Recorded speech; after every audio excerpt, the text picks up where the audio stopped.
ਅੱਜ ਸਾਡੇ ਨਾਲ ਕੈਨ ਹਾਰਡੀ ਗੱਲਬਾਤ ਕਰਨਗੇ ਮੈਂਬਰ ਪਾਰਲੀਮੈਂਟ ਹਨ ਫਲੀਟਵੁੱਡ ਪੋਰਟ ਕੈਲਸ ਤੋਂ ਲਿਬਰਲ ਪਾਰਟੀ ਦੇ ਬਹੁਤ ਲੰਬਾ ਸਮਾਂ ਉਹ ਬ੍ਰੌਡਕਾਸਟਿੰਗ 'ਚ ਵੀ ਰਹੇ ਨੇ ਟਰਾਂਸਲਿੰਕ 'ਚ ਰਹੇ ਨੇ ਉਹਨਾਂ ਦੀ ਜਿਹੜੀ ਜੀਵਨ ਹੈ ਉਹ ਬਹੁਤ ਪੱਕੀ ਪਰਸਨੈਲਿਟੀ ਹਨ ਸੋ ਅੱਜ ਸਾਡੇ ਨਾਲ ਗੱਲਬਾਤ ਕਰਨਗੇ ਕਿ ਜਿਹੜੀ ਫੋਰਨ ਇੰਟਰਫੀਰੈਂਸ ਹੈ ਉਸ ਦੇ ਬਾਰੇ ਜਿਹੜੀ ਰਿਪੋਰਟ ਆਈ ਹੈ ਉਸ ਨੂੰ ਉਹ ਕਿਵੇਂ ਲੈਂਦੇ ਨੇ ਤੇ ਕਿਵੇਂ ਦੇਖਦੇ ਹਨ ਇਸ ਦੇ ਵਿੱਚ ਬਹੁਤ ਸਾਰੀਆਂ ਗੱਲਾਂ ਨੇ ਇੰਡੀਆ ਦੇ ਖਿਲਾਫ ਵੀ ਦੋਸ਼ ਲੱਗੇ ਹਨ ਅਤੇ ਹੋਰ ਕਈ ਕੰਟਰੀਜ਼ ਨੇ ਚਾਈਨਾ ਵਗੈਰਾ ਜਿਨ੍ਹਾਂ ਤੇ ਦੋਸ਼ ਲੱਗੇ ਨੇ ਕਿ ਕੈਨੇਡਾ ਦੇ ਵਿੱਚ ਦਖਲ ਅੰਦਾਜ਼ੀ ਕਰਦੇ ਹਨ ਕੈਨੇਡਾ ਦੀਆਂ ਇਲੈਕਸ਼ਨਸ ਦੇ ਵਿੱਚ ਕੈਨੇਡਾ ਦੇ ਵਿੱਚ ਜਿਹੜੇ ਲੋਕ ਉਹਨਾਂ ਸਰਕਾਰਾਂ ਵਿਰੁੱਧ ਚੀਨ ਦੀ ਸਰਕਾਰ ਜਾਂ ਭਾਰਤ ਦੀ ਸਰਕਾਰ ਵਿਰੁੱਧ ਕੋਈ ਕੰਮ ਕਰਦੇ ਨੇ ਤਾਂ ਫਿਰ ਉਹਨਾਂ ਦੇ ਰਿਸ਼ਤੇਦਾਰਾਂ ਨੂੰ ਉਹਨਾਂ ਮੁਲਕਾਂ ਦੇ ਵਿੱਚ ਤੰਗ ਕੀਤਾ ਜਾਂਦਾ ਹੈ Ken Hardie.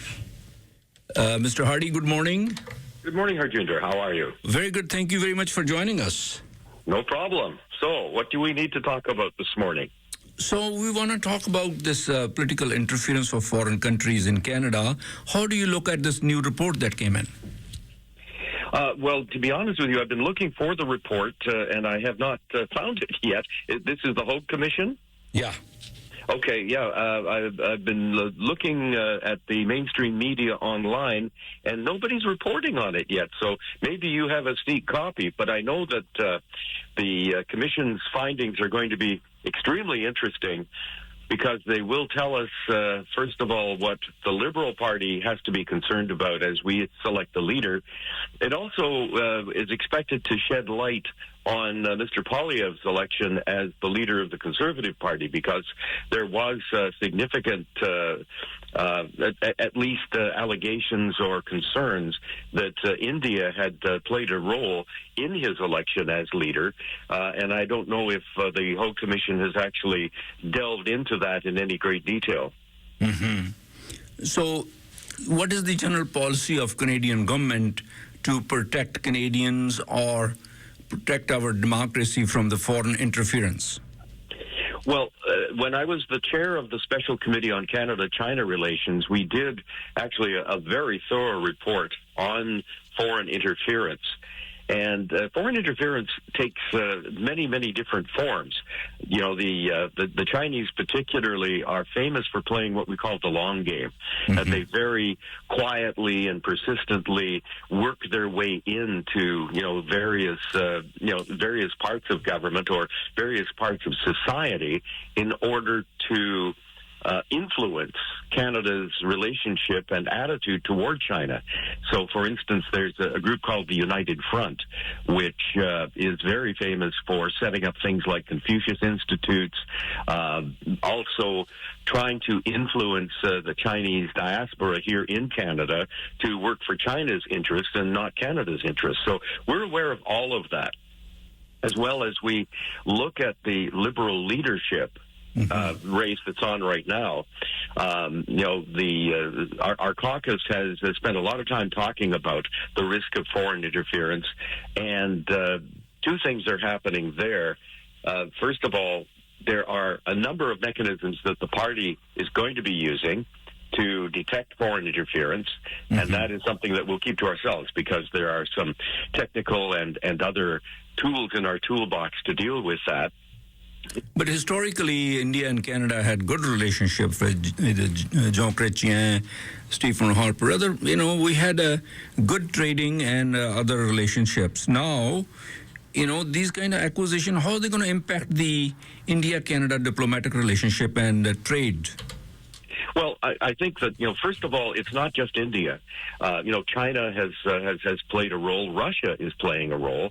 And when you look at what's been going on, Canada's support for the Ukraine, in spite of opposition from the Conservatives, certainly has drawn, Russia's attention to Canada and the potential for them to, help try and support the Conservatives over the Liberals.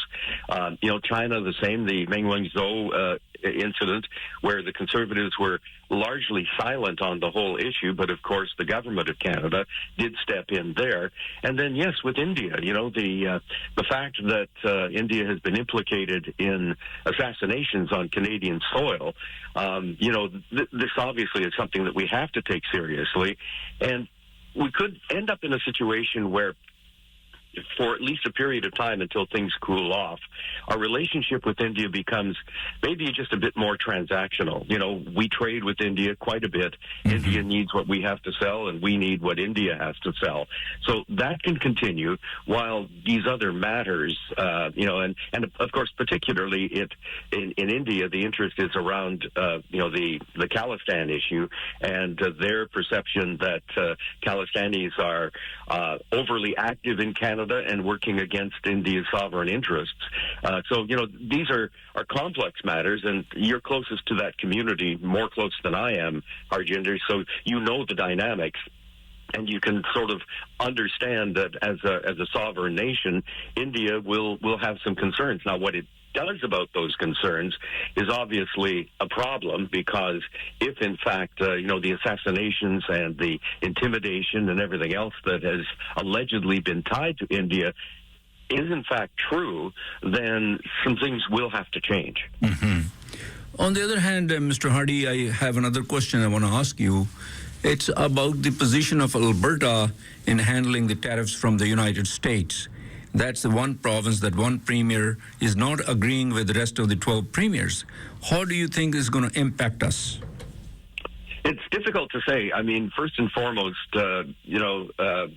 Ms. Smith was elected as the Premier of Alberta, and it's her job to look after Alberta's interests.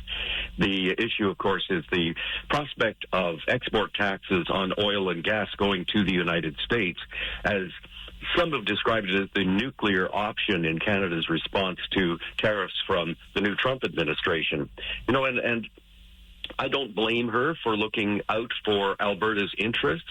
I think nationally we would need to have something ready to help Alberta, because it would represent a significant loss of provincial income to them. And, we can't let Alberta take the brunt of the pain, if you will, if we have to retaliate against Mr. Trump's tariffs. Even if you are a premier, what would be the choice? One side is your country, the other side is your province. I mean, the Premier of Ontario is standing up with the rest of them. Yes, and, I think that it is a matter of style and perspective. This isn't the time to necessarily be overly critical of somebody who's working through some very, very difficult situations, except to say that, of course, the more Canada can speak with one voice, the more we can be united in our approach to the United States and the new Trump administration, the better. I mean, I'd remind you that when we went through this before, after the 2016 American election, and Mr. Trump became president the first time, we had a true Team Canada alliance going, to work with the United States to deal with that. And in those days, very capable conservatives like Ed Fast, like Rona Ambrose, John Baird, and others, James Moore, were all on Team Canada's side, as was Brian Mulroney, of course, who had a personal relationship with Donald Trump. Mr. Poilievre has decided that he will not play on the team. He's going to go his own way for his own political purposes. That's probably far more damaging than anything else that's been going on. In closing, Mr. Hardie, what would you like to say to the people in general, and particularly the people of Fleetwood Port Kells? Well, I think that, we're coming into a year that a lot of things are going to converge. A lot of things that happened because of the pandemic, because of the wars in Ukraine and Gaza, because of the economic situation that Canada and, in fact, most of the world has found itself in. They're all going to converge on a decision that we have to make about who our next government is going to be. And, in very short order, we'll have a newsletter out to Fleetwood Port Kells that'll describe what's going on, kind of scope out the nature of the decisions that we have to make. I'm not going to, be partisan here. I think that there are people with very strong and honestly held opinions as to where the country should go. All I'm asking is that they make an informed choice, which means, listening to talk shows like yours and the opinions, but also digging beyond their normal realm of information. Some guy's podcast on Facebook or something like that is one thing, but, go to the various news sources. I would actually recommend that everybody look into a website called ground.news, because what they do is examine the news, but also examine the bias, and I don't use that in a pejorative way, but the bias of the media outlets that report on the news. Mm-hmm. So we know, for instance, that the National Post will tend to favor conservatives. We know that the Toronto Star tends to favor the Liberals, and so we need to consume both to get those perspectives, and then come to our own decision. Don't let somebody else make that decision for you. And that, of course, translates to the most important thing that we can do this year, and that's get involved in the process and vote. And what is that website again? Ground.news. Yep. Have a look at it. Because what they do is they look at the news and they see, whether it's mostly right-leaning media that's covering or mostly left-leaning media, and they also assess each outlet in terms of its factuality. How reliable is the information you're getting? And many, particularly our traditional mainstream media, are classified as highly factual. But there are others that, take some liberties with the facts or, bend the information a certain way to suit a certain political, aim.